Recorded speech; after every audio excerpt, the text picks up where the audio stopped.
handog ng DZRH. Ang isa pang natatanging dulang pinamagatang. Ito ang aking buhay. Ang bawat nilalang ay may tinutupad na iginuhit na kapalaran. Ito ang aking buhay.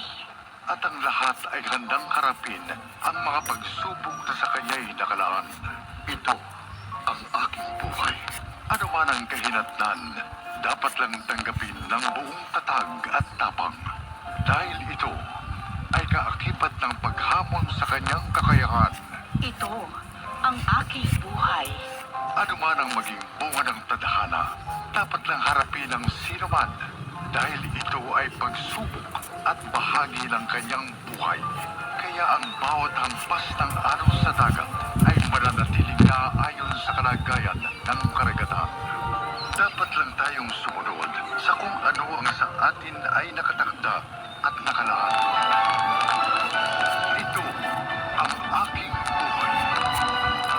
Gaano man katindi ang mga pagsubok ay handa nating harapin. Si Tia yun. Dahil ang bawat hamon sa ating kakayahan ay lalong nagpapatatag sa buhay natin.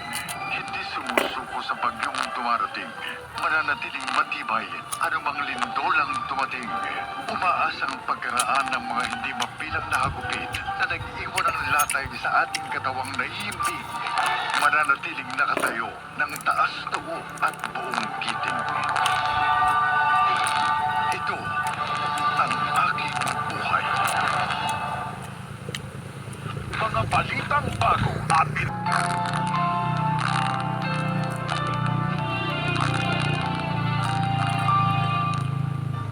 Magandang araw po mga kaibigan.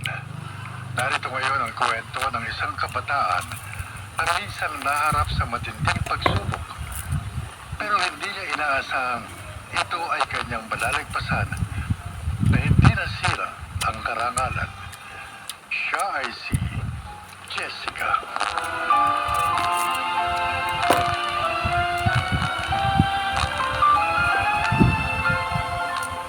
Tulad ng ibang karaniwang kabataan, may pangarap din ako para sa aking kinabukasan. Pero bigla itong naglaho dahil sa isang pangyayaring hindi ko inaasahan.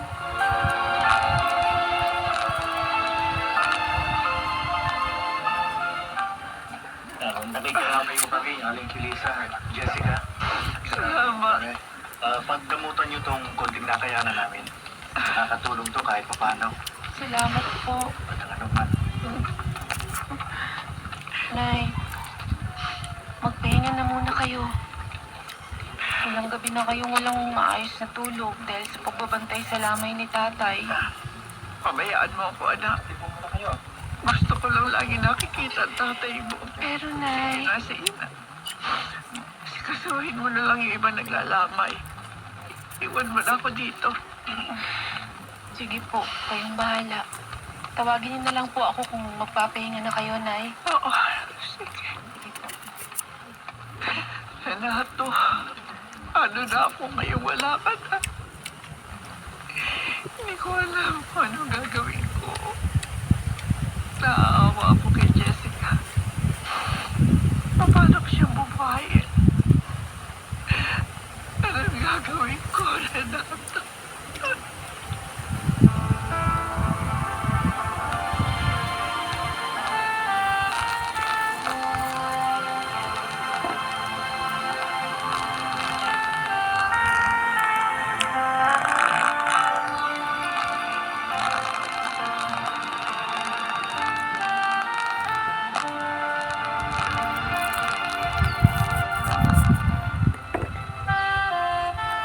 Ngayon na ilabing na ang tatay mo.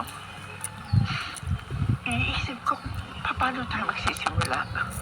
Paano kita bubuhayin? Nay, wala na tayong magagawa kundi ang kumilos. Magtulungan tayo. Paano? Nasanay ako na umaasa lang sa tatay mo. Hindi ko alam na bigla pala siya mawawala at kukunin sa atin ng Diyos. Wala na si tatay. Wala na tayong aasahan ngayon, kundi mga sarili natin. Maghahanap buhay ko ako. Kahit mamasukan ako Nay. Pero anak, paano pag-aaral mo? Pangarap mo makapagtapos ng kolehiyo, hindi ba? Saka na lang natin isipin yun. Siguro naman makakapag-ipon din ako. Saka ko na lang itutuloy ang pag-aaral ko. Basta, hindi tayo susuko. Mabubuhay tayo kahit wala na si tatay.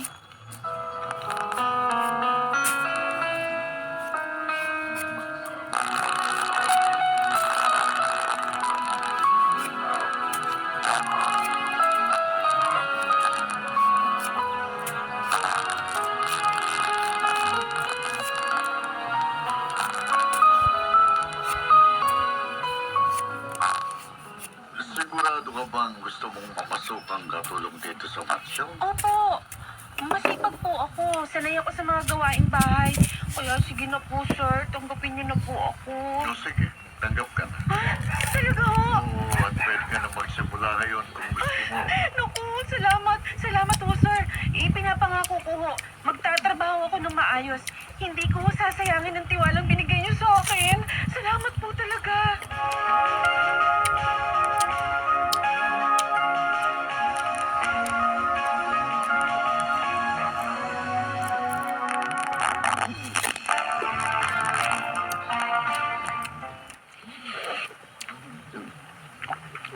Dado, Go, ikaw pala.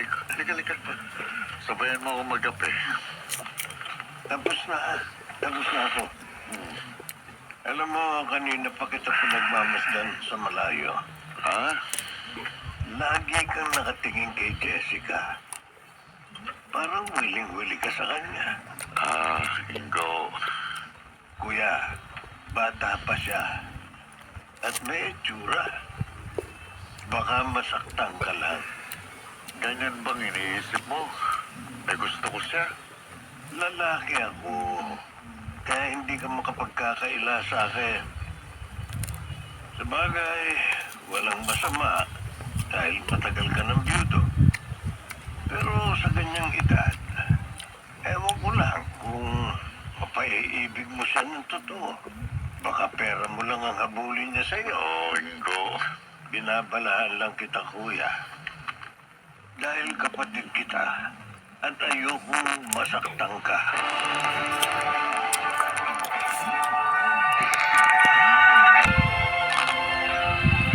Balikan natin ang ating tampok na kasaysayan dito sa ating dulang. Ito ang aking buhay.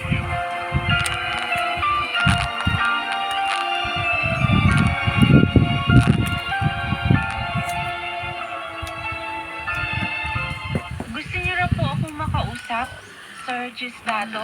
Sige, maupo ka. Salamat po.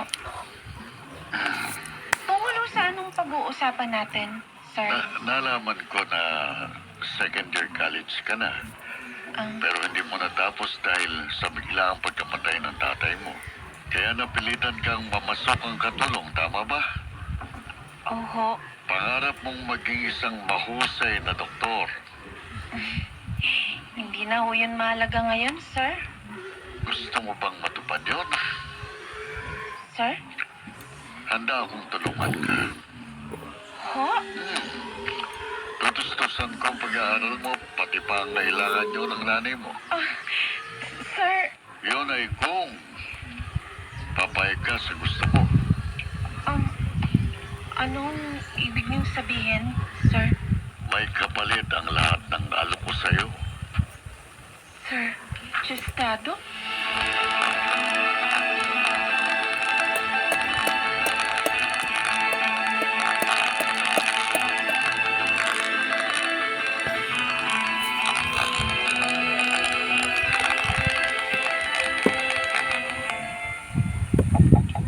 Nay!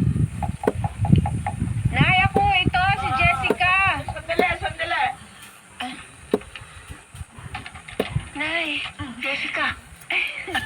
Anak, Oh, inuubo kayo? wala ito. Ano po? Gabing-gabi na ha. Bakit umuwi ka ng ganitong oras? Umalis na po ako sa trabaho. Bakit? Oh, Wala ho. Napapagod na kasi ako. Daming gawain dun. Pero di bali, Nay, maghahanap agad ako ng ibang mapapasukan. Siguro naman matatanggap agad ako. Kailan ba? Opo. Ay, kumain ka na ba? Tapos na ho. Nay, malala na yata yung upo niyo ah. Wala ito, wala ito. Diyos ko. Nay! Ano yung nasa bibig niyo? Naku! Huwag mong pasinin. May kasamang dugo ang upo niyo. Wala ito, wala. Naku, hindi pwede. Nay, dadalhin ko kayo sa ospital. Kailangan magamot agad kayo ng doktor.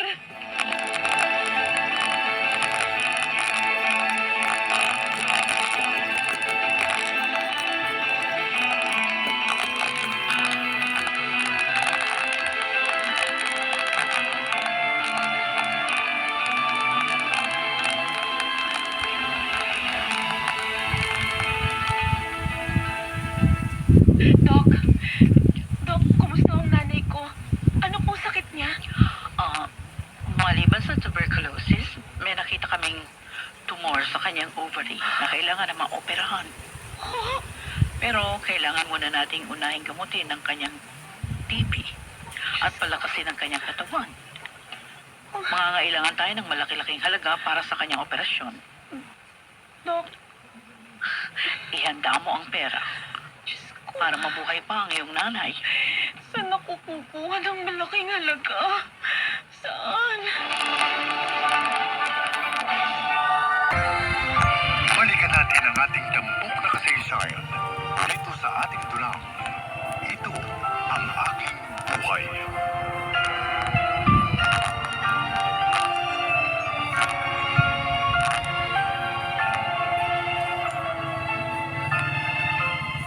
Jessica, nagbalik ka. Sir Giustato, Masayang masaya ako.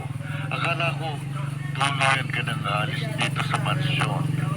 kailangan ko ng malaking halaga kaya tinatanggap ko ng Dapat nagtanong ka. ang hiling ko lang ngayon. Mapagaling ang nanay ko. Maoperahan. No, sige. Tutulungan ko kayo. Akong bahala sa lahat ng gagastusin ng nanay mo. Kahit magkano.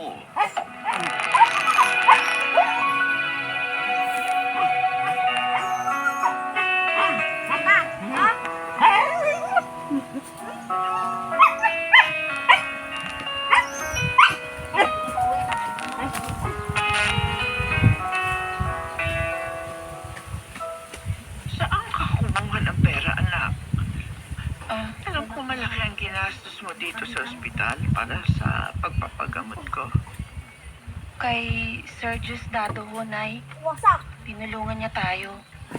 Pero, bakit? Babayaran ko yon, Nay. Paano mong babayaran yun? Anak, malaking halaga. Basta ho, huwag na ho kayong mag-alala. Huwag niyo na isipin yon. Ako nang bahala dun. Ang importante sa ngayon, magaling na kayo at ligtas na sa kapahamakan.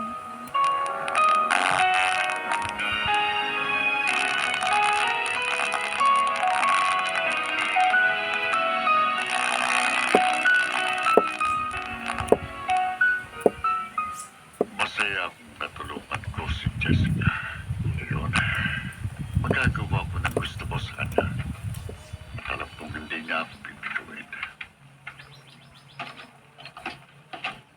Sir Giustato, At Jessica, pasensya na ho kayo kung pumasok na ako dito sa kwarto niyo. bakit? May kailangan ka pa ba? Sabihin mo at ibibigay ko. Wala ho. Tutuparin ko lang yung pag-usapan natin. Ha? Teka. Ayan, Jessica, teka. gawin niyo na ang gusto niyong gawin sa akin. Bakit naguhubad ka sa harap ko? Iyong-iyo na ako. Sir Giustato. Teka, hindi ang... Sige na. Sige na, handa na ako. Hindi. Sige na po. Isuot mo ulit ang damit mo. Sir, Hindi yan ang gusto ko. pero... Sinabi niyong may kapalit ng lahat, hindi ba? Oo. Pero hindi ang nasa isip mong tinutukoy ko. Anong ibig niyo sabihin? Mabuti ang gusto kong kapalit ng pagtulong ko sa'yo. Ang gusto kong kapalit ay seryosohin mong pag-aaral mo. Makapagtapos ka at umasenso sa buhay. Yun ang gusto ko. Sir Gustavo? Sige na, magbihis ka na. Wala akong planong pagsamantalahan ka. Hindi na kita itinuturing na ibang tao.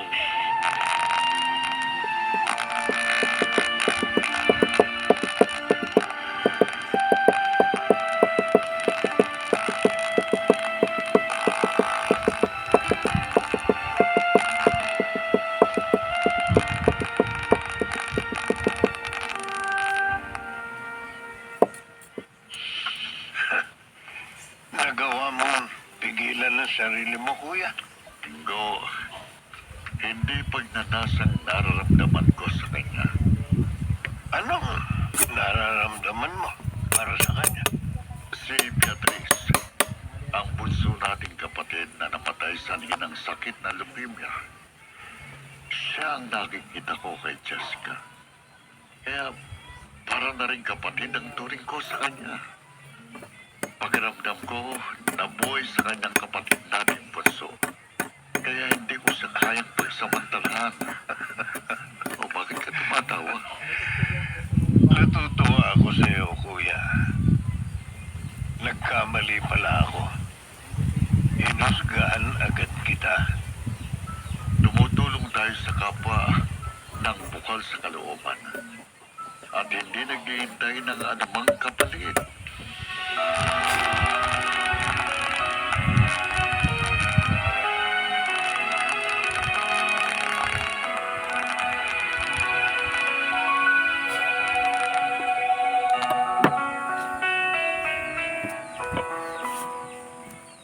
Jessica, anak, Nay. malapit ka na magtapos ng kolehiyo.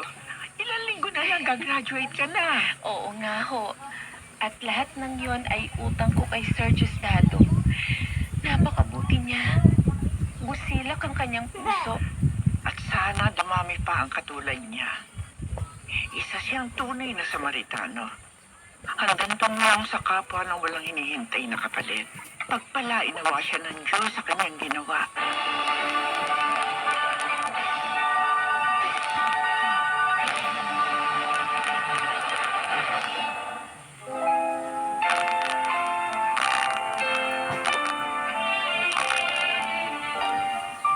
Nakapagtapos ako ng kolehiyo dahil sa tulong ni Sir Gustavo.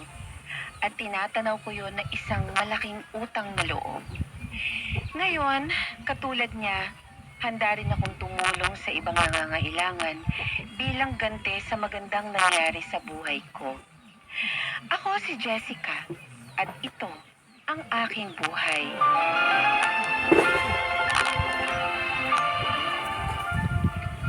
Kahinaan ng kapwa ay huwag samantalahin. Dapat silang tulungan tungo sa buhay na may karangalan. Mga nagsiganap, Susan Robles, Phil Cruz, Rosana Villegas, Junel Benamin, Maynard Landicho, at si Jeneline de la Cruz sa papel na Jessica.